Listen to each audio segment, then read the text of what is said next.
Privacy should be a fundamental right in this country, and this committee has been diligently working to advance privacy protections. I'm hopeful that this Congress we can pass a comprehensive federal privacy law. Hope springs eternal. We must focus on ensuring that consumer data collection is minimized and that only necessary data is collected, used, retained, and transferred. Building consumer trust requires robust protections for sensitive data and stringent enforcement mechanisms for when those protections are violated. As vehicles become increasingly connected and capable of collecting vast amounts of data, it is essential to understand the implications and potential privacy risks associated with this technology and its impact on consumers. Recently, my colleague Rupp Castor and I wrote the Commission to express concerns around automotive manufacturers' data privacy practices. I appreciate your timely response, and I want to follow up with some questions. And I am going to say again, I think the American people have no idea how much of their privacy is being given away. And until they read in the New York Times that car companies were giving their data to insurance companies and it was hiking up their prices, it wasn't real, it didn't cost them money, and maybe we'll start to see more emphasis on why we need to do something.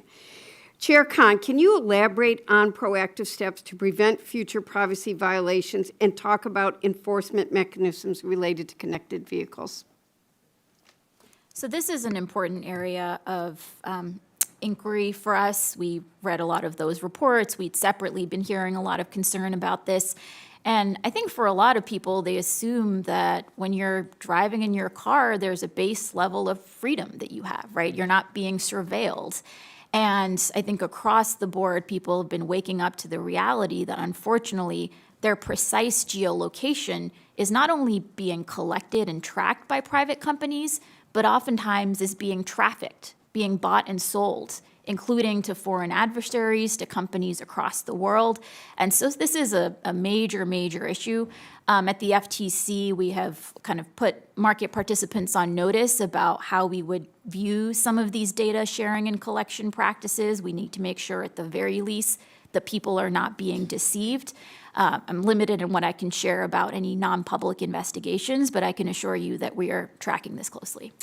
Thank you. Chairman Khan, what measures are being taken to ensure that consumers are fully informed about their data in relation to connected vehicles, third parties, and data brokers?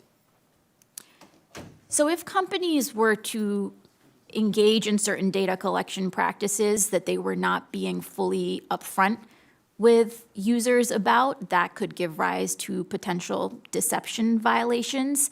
More generally, the FTC has been very focused on categories of sensitive data. So that includes health data, it includes geolocation data, and through our enforcement actions, we have made clear that there has to be a presumption against selling this sensitive data. And so if you're collecting somebody's geolocation data, you can't just share it or sell it without getting their affirmative permission. And so that's a principle that would apply across the board, be it an app or a car. Chair Khan, given the rapid evolution of connected vehicle technology, how does the Commission plan to stay ahead of emerging data privacy challenges and ensure comprehensive protection for consumers? So we have fantastic experts on board that are studying this closely, that are really looking under the hood to understand what are the precise mechanisms by which some of this data is being collected, how can it be used. We have our law enforcement work ongoing, we have potential rulemakings underway, and so we will faithfully continue to use all of our tools and authorities to make sure that people's sensitive data is protected. Thank you. I'm going to do a really fast question on total pricing rule and probably do more follow-up.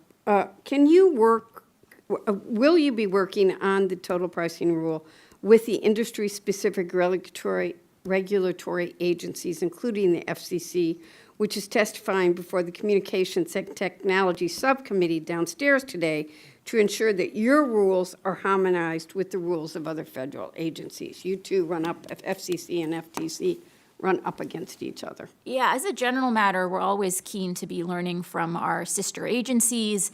We have a great relationship with the FCC. As you know, there are areas where our jurisdictions do not overlap, and so they have oversight over common carriers and other providers that we cannot oversee. But nonetheless, it's always very useful to be learning from one another. Thank you. I'm going to send more questions for the record on that. And I'm just going to say as I close, I remember sitting with my colleagues on both sides of the aisle several years ago when I was bringing up issues, and someone said, what do? Do you take drugs and think about these things at night? People had no idea that cars are smart cars, just like they are on phones. And that's one of the serious issues facing us. I yield back, Mr. Chair. Generally,